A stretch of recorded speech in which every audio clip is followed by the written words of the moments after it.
ധരിച്ചുകൊണ്ടു നാം മിന്നുന്ന വസ്ത്രങ്ങൾ ധരിച്ചുകൊണ്ടു നാം പ്രിയൻ മുഖം കണ്ടാനന്ദിക്കും നിത്യയുഗങ്ങൾ. പ്രിയൻ മുഖം കണ്ടാനന്ദിക്കും നിത്യയുഗങ്ങൾ.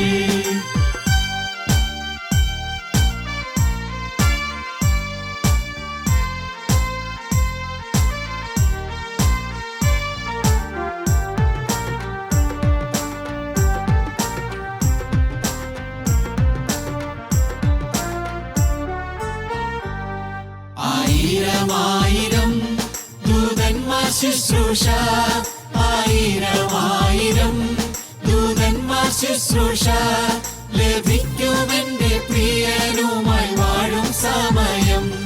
ലഭിക്കുമെന്റെ പ്രിയനുമായി വാഴും സമയം. നിത്യാനന്ദത്താലൻ ഹൃദയമാതിരം, നിത്യാനന്ദത്താലൻ ഹൃദയമാതിരം കവിഞ്ഞൊഴുകും വന്നതി പോൽ ബഹുദൂരമായി. കവിഞ്ഞൊഴുകും വന്നതി പോൽ ബഹുദൂരമായി. കുഞ്ഞാട്ടിൻ കല്യാണ മഹൽ ദിനത്തിൽ നാം, കുഞ്ഞാട്ടിൻ കല്യാണ മഹൽ ദിനത്തിൽ നാം കാന്തയായി നിൽക്കും ശോഭ പരിപൂർണതയോടെ. കാന്തയായി നിൽക്കും ശോഭ പരിപൂർണതയോടെ.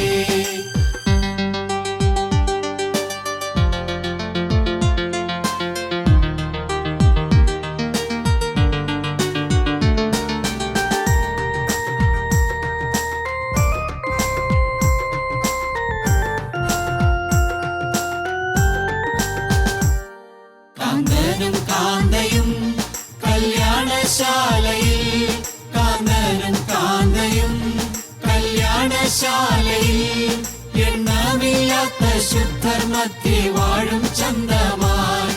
എണ്ണമില്ലാത്ത ശുദ്ധർ മധ്യേ വാഴും ചന്തമായി. ലഭിക്കുമന്നേനിക്കസംഖ്യ നിക്ഷേപം. ലഭിക്കുമന്നേനിക്കസംഖ്യ നിക്ഷേപം. പ്രമോദമായി വാണിടും ഞാൻ യുഗായുഗങ്ങളായി. പ്രമോദമായി വാണിടും ഞാൻ യുഗായുഗങ്ങളായി. കുഞ്ഞാട്ടിൻ കല്യാണ മഹൽ ദിനത്തിൽ നാം, കുഞ്ഞാട്ടിൻ കല്യാണ മഹൽ ദിനത്തിൽ നാം കാന്തയായി നിൽക്കും ശോഭ പരിപൂർണതയോടെ. കാന്തയായി നിൽക്കും ശോഭ പരിപൂർണതയോടെ. ദൈവനാമം മഹത്വപ്പെടുമാറാകട്ടെ. വിശുദ്ധ യോഹന്നാന്റെ സുവിശേഷം 11-ാം അധ്യായം എടുക്കാം. 49 മുതൽ 52 വരെയുള്ള വാക്യം നമുക്കൊന്ന് വായിക്കാം. 49-ാമത്തെ വാക്യം മുതൽ നമുക്ക് വായിക്കാം. അവരിൽ ഒരുത്തൻ, ആ സംവത്സരത്തെ മഹാപുരോഹിതന കയ്യഫാവ് തന്നെ, അവരോട് നിങ്ങൾ ഒന്നും അറിയുന്നില്ല, ജനം മുഴുവനും നശിച്ചു പോകാതെ വണ്ണം ഒരു മനുഷ്യൻ ജാതിക്ക് വേണ്ടി മരിക്കുന്നത് നന്ന് എന്ന് ഓർക്കുന്നതുമില്ല എന്ന് പറഞ്ഞു. അവനത് സ്വയമായി പറഞ്ഞതല്ല, താൻ ആ സംവത്സരത്തെ മഹാപുരോഹിതനാകിയാൽ ജനത്തിനു വേണ്ടി യേശു മരിപ്പാനിരിക്കുന്നുവെന്ന് പ്രവചിച്ചതത്രേ. ജനത്തിനു വേണ്ടി മാത്രമല്ല, ചിതറിയിരിക്കുന്ന ദൈവമക്കളെ ഒന്നായിട്ട് ചേർക്കേണ്ടതിന് തന്നെ. അന്നു മുതൽ അവർ അവനെ കൊല്ലുവാൻ ആലോചിച്ചു. ദൈവത്തിന് സ്തോത്രം. ജനം മുഴുവൻ നശിക്കാതിരിക്കുന്നതിന് വേണ്ടി ഒരു മനുഷ്യൻ ജാതിക്ക് വേണ്ടി മരിക്കുന്നത് നല്ലത്. മാത്രമല്ല, ചിതറിയിരിക്കുന്ന ജനം ഒന്നായിട്ട് തീരേണ്ടതിനും ഒരുവൻ മരിക്കുന്നത് നല്ലത്. അത് പറഞ്ഞത് ആ വർഷത്തെ കർത്താവായ യേശുവിനെ ക്രൂശിക്കുന്ന കാലത്തെ മഹാപുരോഹിതനായിരുന്ന കയ്യാഫാവാണ് അത് പറഞ്ഞത്. ദൈവമക്കളെ, പറഞ്ഞത് നല്ല വാക്ക്, സത്യവാക്കായിരുന്നെങ്കിലും പറഞ്ഞത് നല്ല ഉദ്ദേശത്തോടെയായിരുന്നില്ല. എല്ലാവർക്കും വേണ്ടി ഒരുവൻ മരിക്കുന്നത് നല്ലത്, പക്ഷെ പറഞ്ഞത് നല്ല ഉദ്ദേശത്തോടെയായിരുന്നില്ല. മനുഷ്യൻ ക്രിസ്തുവിനെ അറിഞ്ഞ്, ക്രിസ്തുവിനെ സ്നേഹിച്ച്, യേശുവിൻ്റെ വഴി മനസ്സിലാക്കി, പാപത്തെ വിട്ട്, പിശാചിനെ വിട്ട് സമാധാനത്തിലേക്ക് വരണം എന്ന ആഗ്രഹത്തോടെ അല്ല ആ മഹാപുരോഹിതൻ ആ വാക്ക് പറഞ്ഞത്. പിന്നെ ഏത് ഉദ്ദേശത്തോടെയാണ് പറഞ്ഞത്? കർത്താവായ യേശുവിനെ ക്രൂശിക്കണമെന്നുള്ള ഉദ്ദേശത്തോടെയാണ് പറഞ്ഞത്. മഹാപുരോഹിതനായ അവന് ദൈവത്തിൻ്റെ വചനം അറിയാമായിരുന്നു. യെശയ്യാ പ്രവാചകന്റെ പ്രവചനം 53-ാം അധ്യായത്തിൻ്റെ 6-ാമത്തെ വാക്യത്തിൽ പ്രവാചകൻ അന്നേക്ക് ഏതാണ്ട് 700 വർഷം മുമ്പ് തന്നെ എഴുതി വച്ചിട്ടുണ്ടായിരുന്നു, എല്ലാവർക്കും വേണ്ടി ഒരുവൻ മരിക്കുമെന്നുള്ളത്. നമുക്കൊന്ന് വായിച്ചു കേൾക്കാം. 53-ന്റെ 6 വായിച്ചു കേൾക്കാം. നാം എല്ലാവരും ആടുകളെ പോലെ തെറ്റിപ്പോയിരുന്നു, നാം ഓരോരുത്തരും താന്റെ വഴിക്ക് തിരിഞ്ഞിരുന്നു. എന്നാൽ യഹോവ നമ്മുടെ എല്ലാവരുടെയും അകൃത്യം അവന്റെ മേൽ ചുമത്തി. ദൈവത്തിന് സ്തോത്രം. നാം എല്ലാവരും തെറ്റിപ്പോയിരുന്നു, എന്നാൽ ജീവനുള്ള ദൈവം എല്ലാവരുടെയും പാപം ഒരുവന്റെ മേൽ ചുമത്തി. എല്ലാവരുടെയും പാപം, സകല ശ്രീപുരുഷന്മാരുടെയും, സകല പുരോഹിതന്മാരുടെയും, സകല അൽമായക്കാരുടെയും, സകല സുവിശേഷകന്മാരുടെയും, സകല പ്രാസംഗികന്മാരുടെയും, സകല കള്ളന്മാരുടെയും, സകല കൊള്ളക്കാരുടെയും, സകല വേശ്യാവൃത്തിക്കാരുടെയും, സകല പരിശുദ്ധന്മാരുടെയും, പ്രിയപ്പെട്ടവരെ, നമുക്കറിയാവുന്ന എല്ലാവരുടെയും പാപം ദൈവം ഒരുത്തൻ്റെ മേൽ ചുമത്തി. ഇത് പ്രവാചകൻ ആ കാലത്ത് പറഞ്ഞു വെച്ചതാണ്. ആരാണ് ആ ഒരുവൻ? ആ ഒരുവൻ ആരായിരുന്നുവെന്ന് മാത്രം പ്രവാചകൻ എന്ന് പറഞ്ഞില്ല. പക്ഷെ അങ്ങനെ ഒരു സംഭവം ഉണ്ടാകുമെന്നും അങ്ങനെ ഒരാൾ മരിക്കുമെന്നും പ്രവാചകൻ ആ കാലത്ത് തന്നെ പറഞ്ഞു വെച്ചിരുന്നു. പ്രിയപ്പെട്ടവരെ, എന്നാൽ കയ്യാഫാവ് പറഞ്ഞത് ആ വചനം അനുസരിച്ചു കൊണ്ടല്ല. കയ്യാഫാവ് പറഞ്ഞത് സഭയെ എങ്ങനെയെങ്കിലും നിലനിർത്തണം. അന്നത്തെ അദ്ദേഹത്തിൻ്റെ സഭ യഹൂദ സഭയാണ്. സഭയെ നിലനിർത്തണമെങ്കിൽ അന്ന് യേശുവിനെ തകർക്കണം. യേശു അവിടെ പ്രവർത്തിച്ചു കൊണ്ടിരുന്നാൽ അന്നത്തെ യഹൂദ സഭ നിലനിൽക്കുകയില്ല. യഹൂദ സഭയ്ക്ക് നിലനിൽക്കാൻ സാധിക്കില്ല. കാരണം കർത്താവായ യേശുക്രിസ്തു ആ സഭയുടെ അനാചാരങ്ങളെയും ദുരാചാരങ്ങളെയും അബദ്ധാചാരങ്ങളെയും, പ്രിയപ്പെട്ടവരെ, ദൈവത്തിന് വിരോധമായിട്ടുള്ളതായ കള്ളഭക്തിയെയും കപടഭക്തിയെയും എല്ലാം തുറന്നു കാണിച്ചു കൊണ്ടിരുന്നത് കൊണ്ട് കർത്താവായ യേശുവിനെ എങ്ങനെയും ക്രൂശിക്കണമെന്നുള്ളത് അവരുടെ ഒരു പ്ലാനായിരുന്നു. അതുകൊണ്ടാണ് കയ്യഫ പറഞ്ഞത് എല്ലാവർക്കും വേണ്ടി ഒരുവൻ മരിക്കണമെന്നുള്ളത്.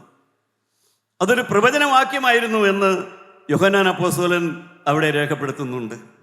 എൻ്റെ പ്രിയപ്പെട്ട ദൈവമക്കളെ, കർത്താവായ യേശു ക്രിസ്തു എല്ലാവർക്കും വേണ്ടി മരിച്ചു. ദൈവത്തിൻ്റെ പ്രവചനം പറയുന്നു, എല്ലാവർക്കും വേണ്ടി ഒരുവൻ മരിക്കേണ്ടത് ആവശ്യമായിരുന്നു. ദൈവമക്കളെ, നാം ദൈവത്തിൻ്റെ വചനം കേട്ടാൽ മാത്രമേ നമുക്കിതെന്താണെന്ന് മനസ്സിലാവുകയുള്ളൂ. നമ്മുടെ വിശ്വാസം എന്താണ്, നമ്മുടെ ആചാരം എന്താണ്, നമ്മുടെ അനുഷ്ഠാനം എന്താണ്, പ്രാർത്ഥിക്കുന്ന പ്രാർത്ഥനകൾ എന്താണ്, പാടുന്ന പാട്ടുകൾ എന്താണ്, ഇതിൻ്റെ എല്ലാം അർത്ഥം എന്താണ്, എന്താണ് സെതറാകൾ, എന്താണ് ഹൂത്തോമകൾ, എന്താണ് ഇതെന്നും മനസ്സിലാക്കണമെങ്കിൽ ദൈവത്തിൻ്റെ വചനത്തിലേക്ക് വരണം.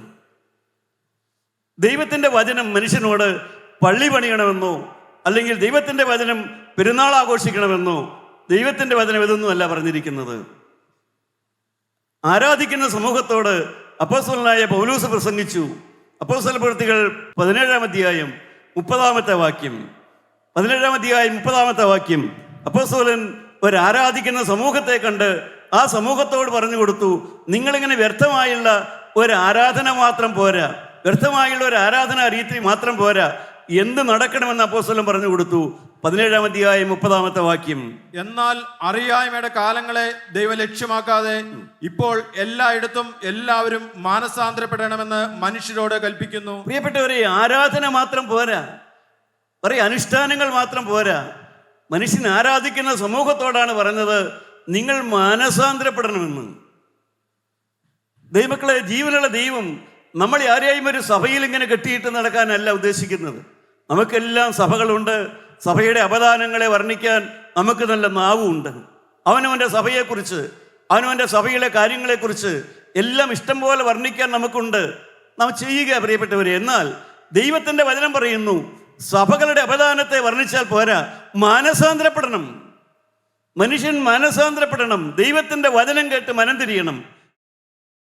പാപം നിർത്തുക എന്നുള്ളത്, ക്ഷമ ചോദിക്കുക എന്നുള്ളത്, അരുതാത്ത് മടക്കി കൊടുക്കുക എന്നുള്ളത്, അതെല്ലാം മനുഷ്യൻ്റെ ഹൃദയത്തിലേക്ക് യേശുക്രിസ്തു കടന്നു വരുമ്പോൾ ഉണ്ടാകുന്ന മാറ്റമാണ്. ആ മാറ്റം അനുഭവിക്കണമെന്നാണ് അപ്പോസ്തലൻ അന്ന് പറഞ്ഞു കൊടുത്തത്. ആരാധിക്കുന്ന സമൂഹത്തോട് അപ്പോസ്തലൻ ഒരു കാര്യം കൂടെ പഠിപ്പിച്ചു. അതിൻ്റെ അടുത്ത വാക്യം 31-ാമത്തെ വാക്യം, 17-ന്റെ 31. താൻ നിയമിച്ച പുരുഷൻ മുഖാന്തരം ലോകത്തെ നീതിയിൽ ന്യായം വിധിപ്പാൻ അവനൊരു ദിവസത്തെ നിശ്ചയിച്ചു. പ്രിയപ്പെട്ടവർ, ഒരു ന്യായവിധിയുണ്ട് എന്നുള്ളതായ കാര്യം ജനം പഠിക്കണം. നാം ഒരു ചടങ്ങ് പോലെ ദേവാലയങ്ങളിൽ പോയാൽ പോരാ, ഒരു ചടങ്ങ് പോലെ പ്രാർത്ഥനാ യോഗത്തിന് പോയാൽ പോരാ. നാം ഒരു ചടങ്ങ് പോലെ പ്രിയപ്പെട്ടവരെ ദേവാലയത്തിലോ പ്രാർത്ഥനാ യോഗത്തിലോ പോയാൽ കാര്യമില്ല. ഒരു ന്യായവിധിയുണ്ട്, ഞാനതിൽ നിൽക്കേണ്ടി വരുമെന്നുള്ളതായ ഒരു ബോധത്തോടെ നിൽക്കണം. നാം വായിച്ച വേദഭാഗം അപ്പോസ്തല പ്രവൃത്തികൾ 10-ാം അധ്യായമാണ്. അതിൽ വിവിധ അപ്പോസ്തലൻ ഓർപ്പിക്കുന്നുണ്ട്. അതിന് 42-ാമത്തെ വാക്യം 10:42 അത് തന്നെ പത്രോസ് കൊർന്നല്യോസിന്റെ ഭവനത്തിൽ ഓർപ്പിക്കുന്നുണ്ട്. ആരാണ് ന്യായാധിപതി എന്ന് നമുക്ക് വായിച്ചു കേൾക്കാം. 10:42 ജീവികൾക്കും മരിച്ചവർക്കും ന്യായാധിപതിയായി ദൈവത്താൽ നിയമിക്കപ്പെട്ടവൻ അവൻ തന്നെയെന്ന് യേശുക്രിസ്തു തന്നെയാണ് ആ ന്യായാധിപൻ. ഇന്നവൻ രക്ഷകനാണ്, എന്നാൽ നാളെ അവൻ ന്യായാധിപനാകും. അതുകൊണ്ട് ആ ന്യായാധിപന്റെ മുമ്പിൽ നിൽക്കാനുള്ളതായ ഒരു ഒരുക്കമാണ് മനുഷ്യർക്ക് ആവശ്യം. ഒരു അന്ധമായ ദേവാലയ ഭക്തി കൊണ്ടോ ഒരു അന്ധമായ കൂട്ടായ്മ ഭക്തി കൊണ്ടോ ആരും ക്രിസ്തുവിന്റെ മുമ്പിൽ നിൽക്കാൻ യോഗ്യരാകുന്നില്ല. മനുഷ്യന് അവനവന്റെ പ്രവൃത്തി കണ്ട് തിരിച്ചറിഞ്ഞ് മനം തിരിഞ്ഞ് തിരുത്തേണ്ടത് തിരുത്തി ക്ഷമിക്കേണ്ടവരോട് ക്ഷമിച്ച് പ്രിയപ്പെട്ടവരെ കൊടുക്കേണ്ട മടക്കി കൊടുത്ത് ജീവിതത്തിൽ ക്രിസ്തു ഉള്ളവനായി തീരണം. ഒരു ന്യായവിധിയുണ്ട്, അത് മറന്നു പോകരുത്. ഒരു ന്യായവിധിയുണ്ട്. ആരാധനയ്ക്ക് വരുന്ന സമൂഹം മറ്റൊന്നുകൂടെ മനസ്സിലാക്കണം. അപ്പോസ്തല പ്രവൃത്തികൾ 14-ാം അധ്യായം വായിക്കാം. 14-ാം അധ്യായത്തിന്റെ 15-ാമത്തെ വാക്യം വായിച്ചു നോക്കാം. 14:15 വായിച്ചു നോക്കാം. പുരുഷന്മാരെ, നിങ്ങൾ ഈ ചെയ്യുന്നത് എന്ത്? ഞങ്ങൾ നിങ്ങളോട് സമസ്വഭാവമുള്ള മനുഷ്യരത്രേ. നിങ്ങൾ ഈ വ്യർത്ഥ കാര്യങ്ങളെ വിട്ട് ആകാശവും ഭൂമിയും സമുദ്രവും അവയിലുള്ള സകലവും ഉണ്ടാക്കിയ ജീവനുള്ള ദൈവത്തിങ്കിലേക്ക് തിരിയണമെന്നുള്ള സുവിശേഷം ഞങ്ങൾ നിങ്ങളോട് അറിയിക്കുന്നു. പ്രിയപ്പെട്ടവരെ, ഏതാണ് ആ വ്യർത്ഥ കാര്യം? ദൈവത്തിന്റെ വചനം പറഞ്ഞവരെ പൂജിക്കുക. പൗലോസ് അപ്പോസ്തലൻ ദൈവത്തിന്റെ വചനം പറയുന്നു, ആ അപ്പോസ്തലനെ പൂജിക്കുക, അപ്പോസ്തലനെ മാലയിടാൻ നോക്കുക. പ്രിയപ്പെട്ടവരെ, അത് വ്യർത്ഥ കാര്യമാണ്. നാം ആരാധിക്കേണ്ടത് ഒരുവനേ ഉള്ളൂ, നാം പൂജിക്കേണ്ടത് ഒരുവനേ ഉള്ളൂ. വചനം പറഞ്ഞവരെയോ കർത്താവായ യേശുവിനെ സ്നേഹിച്ച പരിശുദ്ധന്മാരെയോ വിശുദ്ധന്മാരെയോ അല്ല. അവരെല്ലാം ശ്രേഷ്ഠന്മാർ തന്നെയാണ്. പക്ഷേ അവരെയെല്ലാം ആരാധിക്കുന്നതും അവരെയെല്ലാം പൂജിക്കുന്നതും വ്യർത്ഥ കാര്യമെന്നാണ് പറഞ്ഞിരിക്കുന്നത്. നമുക്കറിയാം, അപ്പോസ്തലനായ പത്രോസും ഇത് തന്നെ പറയുന്നുണ്ട്. അപ്പോസ്തല പ്രവൃത്തികൾ 3-ാം അധ്യായത്തിൽ അപ്പോസ്തലൻ പറഞ്ഞ് ഒരു ജന്മനാ മുടന്തൻ സൗഖ്യമായി. ഉടനെ ആളുകൾ വിചാരിച്ചു അപ്പോസ്തലനാണ് അവനെ സൗഖ്യപ്പെടുത്തിയതെന്ന്. അപ്പോസ്തലന്റെ കഴിവുകൊണ്ടാണ് ആ ജന്മനാ മുടന്തൻ നടക്കുമാറാക്കിയതെന്നോർത്ത് അപ്പോസ്തലനെ പ്രശംസിക്കാനും പൊക്കുവാനും തുടങ്ങി. അപ്പോസ്തലൻ പറഞ്ഞു, എൻ്റെ കഴിവുകൊണ്ടാ ചെയ്തതെന്ന് നിങ്ങൾ വിചാരിക്കുന്നുണ്ടോ? എൻ്റെ കഴിവുകൊണ്ടാ ചെയ്തതെന്ന് നിങ്ങൾ വിചാരിക്കുന്നുണ്ടോ? എൻ്റെ കഴിവുകൊണ്ടല്ല നടന്നത്, അത് കർത്താവായ യേശു ചെയ്തതാകുന്നു. പ്രിയപ്പെട്ടവരെ, നമ്മുടെ ആശ്രയവും നമ്മുടെ വിശ്വാസവും നമ്മുടെ നോട്ടവും ഒരുവനിലായിരിക്കണം, ഒരുവനിൽ മാത്രമായിരിക്കണം. പ്രസംഗിക്കുന്നവരിലല്ല, അത്ഭുതം പ്രവർത്തിക്കുന്നവരിലുമല്ല. അവരുടെ എല്ലാം പുറകിൽ നിന്ന് ഇതെല്ലാം ചെയ്യുന്ന ഒരു യേശുണ്ട്. നിങ്ങൾ ഏത് സഭയിലുമാകട്ടെ, ഈ സഭയുടെ പുറകിൽ ഒരാളുണ്ടെന്നറിയണം. നിങ്ങൾ ഏത് പ്രവൃത്തി രംഗത്ത് പോകുന്നവരാകട്ടെ, അതിൻ്റെ പുറകിൽ ഒരാളുണ്ടെന്നറിയണം. അത് മനുഷ്യനല്ല, അത് സാക്ഷാൽ ദൈവമാണ്, അത് മിശിഹായാണ്, അത് യേശുക്രിസ്തുവാണ്. അവനെയാണ് നോക്കേണ്ടത്. ബാക്കിയെല്ലാം വ്യർത്ഥമായ കാര്യങ്ങളാണ്, വ്യർത്ഥമായ കാര്യങ്ങളാണ്. അതെല്ലാം വിട്ടിട്ട് ക്രിസ്തുവിലേക്ക് തിരിയണം. ദൈവമക്കളെ, അതാണ് ദൈവത്തിൻ്റെ വചനം. അതാണ് ആരാധനയ്ക്ക് പോകുന്ന സമൂഹത്തോട് അപ്പോസ്തലന്മാർ പഠിപ്പിച്ചു. 1, മാനസാന്തരപ്പെടണം. 2, ന്യായവിധിയുണ്ടെന്ന് ഓർമ്മ വരണം. 3, മനുഷ്യരെയല്ല നോക്കേണ്ടത്, പ്രശംസിക്കേണ്ടത്, എന്നാൽ അതിൽ കർത്താവായ യേശു ക്രിസ്തുവിനെ മാത്രം വേണം നാം പ്രശംസിക്കാനും നോക്കാനും. ദൈവത്തിന് സ്തോത്രം. എല്ലാവർക്കും വേണ്ടി ഒരുവൻ മരിച്ചിരിക്കെ, അങ്ങനെ ഒരു മധ്യസ്ഥനെ, എല്ലാവർക്കും വേണ്ടി ഒരു മധ്യസ്ഥനെ തേടിയത് ഇയ്യോബാണ് ആദ്യമായി തേടിയത്. ഇയ്യോബിന്റെ പുസ്തകം 9-ാം അധ്യായം നമുക്ക് വായിച്ചു നോക്കാം. ഇയ്യോബിന്റെ പുസ്തകം, അവിടെ ഇയ്യോബ് എന്താണ് പറയുന്നത് നമുക്ക് കേൾക്കാം. ഞങ്ങളെ ഇരുവരെയും പറഞ്ഞു നിർത്തേണ്ടതിന് ഞങ്ങളുടെ നടുവിൽ ഒരു മധ്യസ്ഥനുമില്ല. 33-ാമത്തെ വാക്യമാണ്. അവിടെ ഇയ്യോബാണ് പറയുന്നത്, ഞങ്ങൾക്ക് ഇരുവർക്കും, എന്ന് വെച്ചാൽ എനിക്കും ദൈവത്തിനും ഇടയിൽ ഒരു മധ്യസ്ഥനില്ല, ഒരാളില്ല അവിടെ. ഇയ്യോബ് പറയുകയാണ്, അവിടെ വായിച്ചാൽ നിങ്ങൾക്ക് വായിച്ചാൽ കാണാം. ഇയ്യോബ് പറയുകയാണ്, എനിക്കൊരു മധ്യസ്ഥനില്ല, ഇടയ്ക്കൊരാൾ വേണം. ഒരു രക്ഷകൻ വേണം. ഒരു രക്ഷകനില്ലാത്തതിൻ്റെ ആ വിഷമം ഇയ്യോബ് അനുഭവിച്ചു. ഇയ്യോബ് പറയുകയാണ്, എനിക്കും ദൈവത്തിനും ഇടയിൽ ഒരു മധ്യസ്ഥനില്ലല്ലോ എന്ന്. ദർ ഇസ് നോ റെഫറി, അഥവാ റെഫറി ഇല്ല എന്നൊക്കെ പറയും. ദർ ഇസ് നോ മീഡിയേറ്റർ ഇല്ല എന്നൊക്കെ പറയും. പ്രിയപ്പെട്ടവരെ, എന്തിനാണ് അവിടെ ഒരു മധ്യസ്ഥൻ വേണം? ജീവനുള്ള ദൈവത്തോടു കൂടെ, സ്വർഗീയ പിതാവിനോടുകൂടെ, അടുത്തുകൂടാത്ത വെളിച്ചത്തിൽ വസിക്കുന്ന ദൈവത്തോടു കൂടെ ഈ കൃമികീടങ്ങളായ മനുഷ്യൻ അഹങ്കാരവും നികളവും തന്നിഷ്ടവും പുച്ഛമനോഭാവവും കൊലപാതക വാസനയും അശുദ്ധിയുടെ വ്യാസനയുമുള്ള മനുഷ്യന് പരിശുദ്ധനായ ദൈവത്തിൻ്റെ അടുക്കലേക്ക് വരണമെങ്കിൽ ഒരു മധ്യസ്ഥനെ ആവശ്യമായി. നമുക്ക് ഇയ്യോബ് എന്തുകൊണ്ടാണ് ചോദിച്ചതെന്ന് മനസ്സിലാക്കാം. 9-ാം അധ്യായത്തിൻ്റെ 11-ാമത്തെ വാക്യം വായിക്കാം. 11-ാമത്തെ വാക്യം. അവൻ എൻ്റെ അരികെ കൂടി കടക്കുന്നു, ഞാൻ അവനെ കാണുന്നില്ല.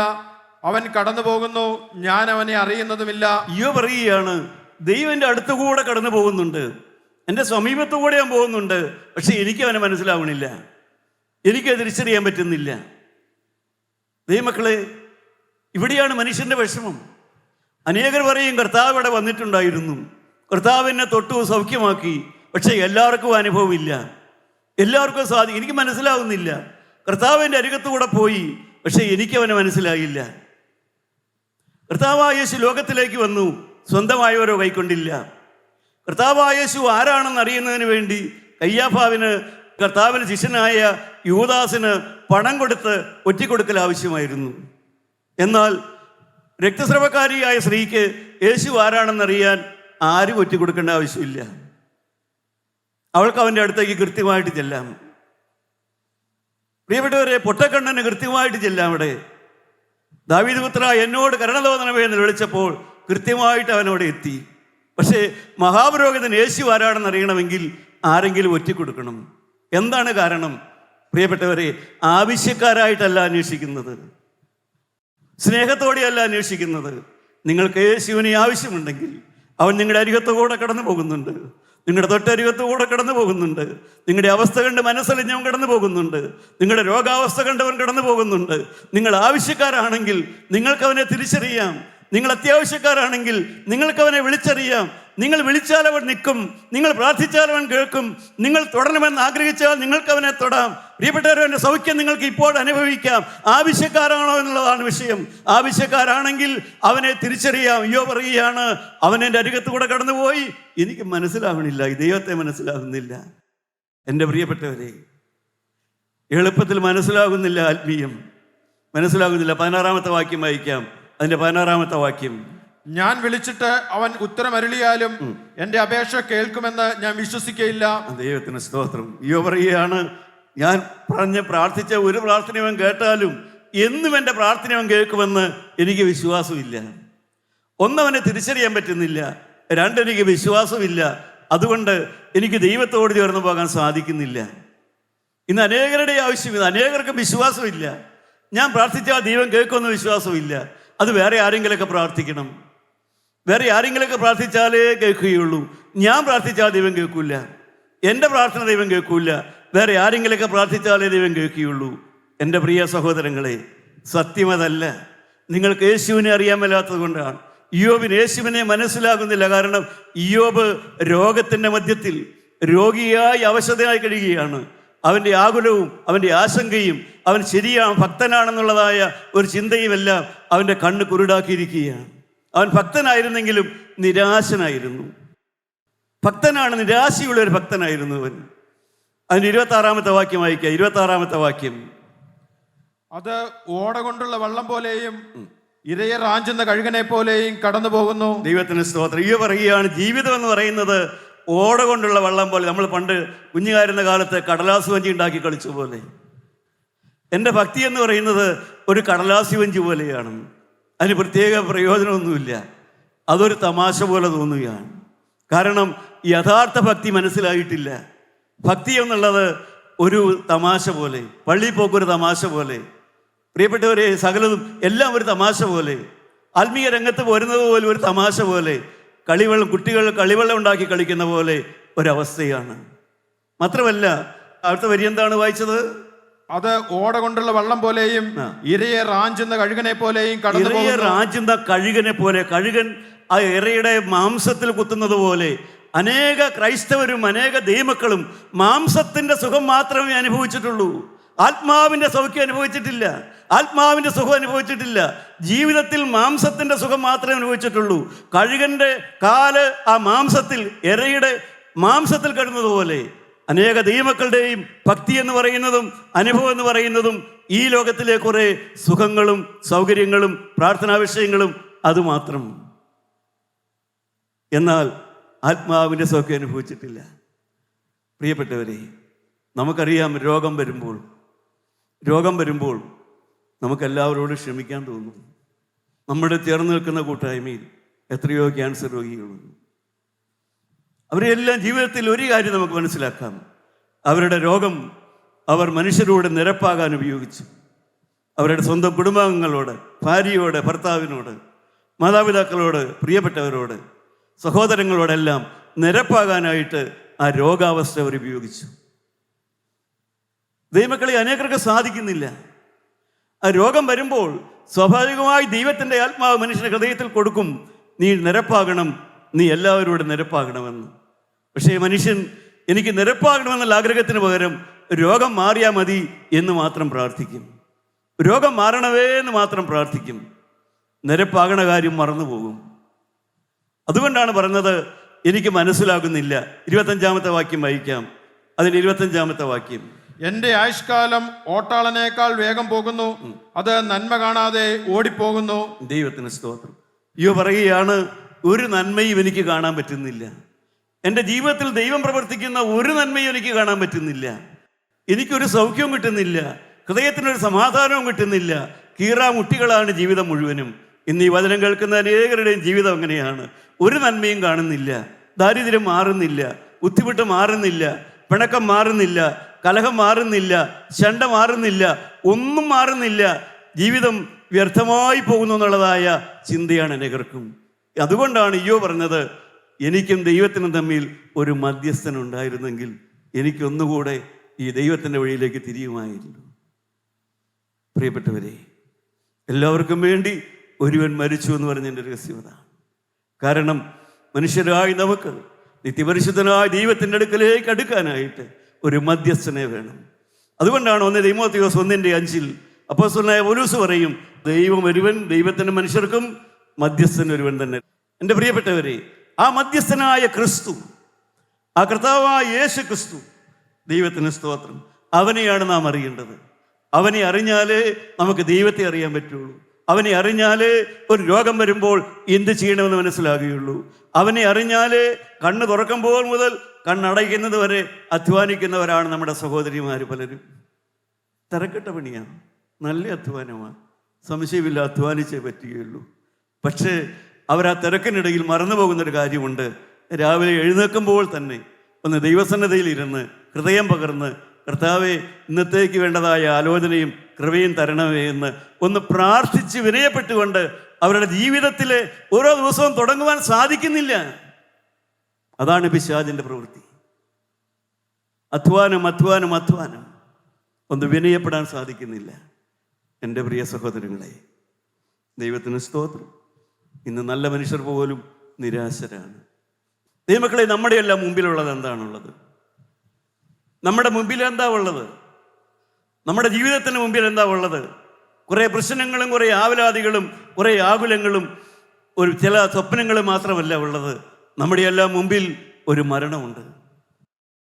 ഒരു മരണത്തിൻ്റെ മുദ്ര എൻ്റെ നെറ്റിയിലുണ്ട്, നിങ്ങളുടെ നെറ്റിയിലുണ്ട്, നിങ്ങളുടെ അപ്പൻ്റെയും അമ്മയുടെയും നെറ്റിയിലുണ്ടായിരുന്നു.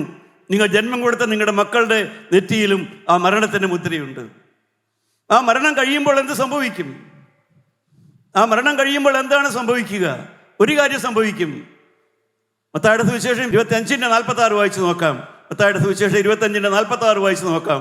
മരണം കഴിയുമ്പോൾ എന്ത് സംഭവിക്കും? ഇവർ നിത്യദണ്ഡനത്തിലേക്കും നീതിമാന്മാർ നിത്യജീവനിലേക്കും പോകും. പ്രിയപ്പെട്ടവരെ, മരണം കഴിയുമ്പോൾ നിത്യജീവനിലേക്ക് പോകുന്നവരും നിത്യദണ്ഡനത്തിലേക്ക് പോകുന്നവരുമായി നാം എല്ലാം വേർതിരിയും. ഭാര്യയും ഭർത്താവും തിരിയും, അപ്പനും മക്കളും തിരിയും, ദൈവവേലക്കാർ തിരിയും, ഓരോ പള്ളിയിലുള്ളവർ തിരിയും, നാം എല്ലാവരും വേർതിരിയും. നിത്യദണ്ഡനത്തിലേക്കും നിത്യജീവനിലേക്കുമായിട്ട് നാം എല്ലാവരും വേർതിരിയും. എന്നാൽ അങ്ങനെ വേർതിരിയുമ്പോൾ നമുക്ക് ആരെയാണ് ആവശ്യം? നാം സമാധാനം കണ്ടെത്തണമെങ്കിൽ, പ്രിയപ്പെട്ടവരെ, ജീവനെ കണ്ടെത്തണമെങ്കിൽ എന്താണ് നമ്മുടെ മുമ്പിലുള്ളതായ വഴി? അതാണ് യോഹന്നാൻ പറഞ്ഞത്. യോഹന്നാൻ 3:36 പറയും, ഒരാളെ മാത്രം നോക്കണം, ഒരാളിലേക്ക് നിങ്ങൾ കടന്നു വരണം, ആ ഒരാളെ കുറിച്ച് മാത്രം നിങ്ങൾ ശ്രദ്ധിക്കണം. ആരാണവൻ? 3:36 വായിച്ചു നോക്കാം. പുത്രനിൽ വിശ്വസിക്കുന്നവന് നിത്യജീവനുണ്ട്. പുത്രനെ വിശ്വസിക്കുന്നവന് നിത്യജീവനുണ്ട്. പുത്രനെ അനുസരിക്കാത്തവനോ ജീവനെ കാണുകയില്ല. പുത്രനെ അനുസരിക്കാത്തവനോ ജീവനെ കാണുകയില്ല. അവനത്രേ ആ ഒരുവൻ, എല്ലാവർക്കും വേണ്ടി മരിച്ച ആ ഒരുവൻ. അവനെ നിങ്ങൾ വിശ്വസിച്ചാൽ നിങ്ങൾക്ക് നിത്യജീവനുണ്ട്. അവനെ വിശ്വസിച്ചില്ലെങ്കിൽ നിത്യജീവനെ കാണുകയില്ല, നിത്യനരകത്തിലേക്ക് നാം പോവുകയും ചെയ്യും. പ്രിയപ്പെട്ടവരെ, നമ്മുടെ തലകളെ വണക്കാം. ഒരു നിമിഷം ഒന്ന് ആലോചിച്ച് നോക്കൂ. ജീവൻ വേണമോ മരണം വേണമോ? സ്വർഗം വേണമോ നരകം വേണമോ? ഏതാണ് സഹോദര നിനക്ക് വേണ്ടത്? തിരഞ്ഞെടുക്കേണ്ടത് നീയാണ്. തിരഞ്ഞെടുക്കേണ്ടത് നിന്റെ ഉത്തരവാദിത്തമാണ്. നിന്റെ ഭാവിയാണ് തുലാസിൽ തൂങ്ങിക്കിടക്കുന്നത്. നിന്റെ കാര്യമാണ് പറയുന്നത്. ഒരു കൂട്ടർ നിത്യജീവനിലേക്ക് പോകും, ഒരു കൂട്ടർ നിത്യലജ്ജയിലേക്ക് നിത്യനരകത്തിലേക്കും പോകും. പുത്രനെ തിരഞ്ഞെടുക്കുന്നവന് ജീവനുണ്ട്. നീ തന്നെ ആലോചിച്ച് നോക്കുക, ആരെയാണ് നിനക്ക് വേണ്ടത്? അനുഗ്രഹം വേണമോ? ശാപം വേണമോ? ജീവൻ വേണമോ? അതോ സമാധാനം വേണമോ? സ്വർഗം വേണമോ? അതോ നരകം വേണമോ? നിനക്ക് സ്വർഗമാണ് വേണ്ടതെങ്കിൽ, നിനക്ക് സമാധാനമാണ് വേണ്ടതെങ്കിൽ, നിനക്ക് സ്വസ്ഥതയാണ് വേണ്ടതെങ്കിൽ നീ ഒരൊറ്റ കാര്യം മാത്രം ചെയ്താൽ മതി. ഇപ്പോൾ ഇരിക്കുന്ന ഇരിപ്പിൽ നിന്റെ അവസ്ഥ മനസ്സിലാക്കിക്കൊണ്ട് നിന്റെ അരികത്ത് ക്രൂശിക്കപ്പെട്ടവനായി കിടക്കുന്ന ആ ക്രിസ്തുവിനെ ഒന്ന് വിളിച്ചാൽ മതി. അവനിലേക്കൊന്ന് നോക്കിയാൽ മതി. നിന്റെ പുറമേ അടച്ചിരിക്കുന്ന കണ്ണുകൊണ്ട് അവനിലേക്കൊന്ന് നോക്കുക. കർത്താവായ യേശുവിനെ നീ ഒന്ന് നോക്കുക. നിന്റെ വാതുറന്ന് അവനെ ഒന്ന് വിളിക്കുക. ഹൃദയത്തിലേക്ക് അവനെ ഒന്ന് വിളിക്കുക. അവന്റെ രക്തത്തിന്റെ വില നീ അറിയുക. നീ മുഴുവനും അറിയണമെന്നില്ല, എന്നാൽ എല്ലാവർക്കും വേണ്ടി ഒരുവൻ മരിച്ചിരിക്കുന്നു. പ്രിയപ്പെട്ടവരെ, എല്ലാവർക്കും വേണ്ടി ഒരുവൻ തകർക്കപ്പെട്ടിരിക്കുന്നു. അവൻ നിന്റെ അരികത്ത് നിൽക്കുന്നു. സഹോദര, അവനെ നീ ഹൃദയത്തിലേക്ക് വിളിക്കൂ. എനിക്ക് വേണ്ടി മരിച്ച യേശുവേ, എൻ്റെ ഹൃദയത്തിലേക്ക് കടന്നു വരണമേ. എനിക്ക് വേണ്ടി മരിച്ച് ഉയർത്തെഴുന്നേറ്റവനായ യേശുവേ, എൻ്റെ ഹൃദയത്തിലേക്ക് കടന്നു വരണമേ. എനിക്ക് വേണ്ടി ജീവൻ വെച്ചവനായ യേശുവേ, എൻ്റെ ഹൃദയത്തിലേക്ക് കടന്നു വരണമേ. നല്ല ദൈവമേ, സമാധാനത്തിൻ്റെ ദൈവമേ, ഈ മക്കളെ അനുഗ്രഹിക്കണമേ. ഇവർക്ക് ജീവൻ പറഞ്ഞു കൊടുക്കണമേ. ഇവർക്ക് അനുഗ്രഹം കൊടുക്കണമേ, സൗഖ്യം കൊടുക്കണമേ. നീ അരികത്ത് വന്നത് അവരെന്ന് അറിയണമേ. അവൻ കടന്നു പോകുന്നു, ഞാൻ അറിയുന്നില്ല. അവൻ മുട്ടിയുരുമി പോകുന്നു, ഞാൻ അറിയുന്നില്ല. അയ്യോ പറഞ്ഞതുപോലെയല്ല. അറിയട്ടെ, ദൈവജനം അറിയട്ടെ. യേശു വന്നത് അറിയട്ടെ, യേശു തൊട്ടത് അറിയട്ടെ, യേശു സൗഖ്യം കൊടുത്തത് അറിയട്ടെ, യേശു കുഞ്ഞുങ്ങളെ കൊടുത്തത് അറിയട്ടെ, യേശു സമാധാനം കൊടുത്തത് അറിയട്ടെ. ജീവനുള്ള ദൈവമേ, തന്ന സമയത്തിനായി സ്തോത്രം. യേശു മൂലം പ്രാർത്ഥിക്കുന്നു. കൃപയോട് കേട്ട് ഉത്തരം തരുമാറാകണമേ.